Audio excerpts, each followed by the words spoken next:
আসসালামু আলাইকুম। তো এই মেশিনটা হলো বারটেক মেশিন অ্যাপ মডেল। তো এটা প্রবলেমটা হলো অ্যারো 200 মধ্যে আমি পাওয়ার অন করলাম, পাওয়ার আসছে। তো আমি এখন পেডেলটা চাপ দিলাম,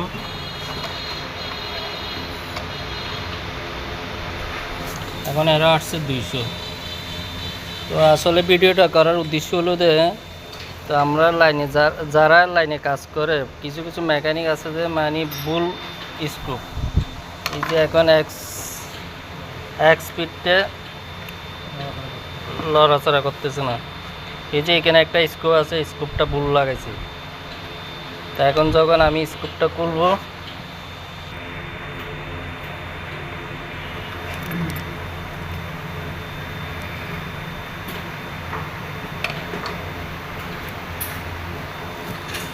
এখন 200, এখন পাওয়ারটা বন্ধ করলাম, পাওয়ারটা অন করলাম, এই পজিশনে আসছে। এখন প্যাডেল চাপ দিলাম, এটা এখন মেশিনটা চলতেছে।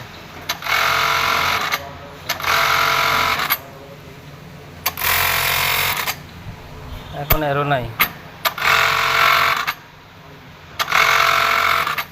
তো এই গ্রুপের বিষয়ে সুদৃষ্টি দেখবেন, এই ধরনের প্রবলেম হইলে তো মনে করেন এগুলো সার্কিট প্রবলেমের উপর তুলে দিচ্ছে মেশিনটা।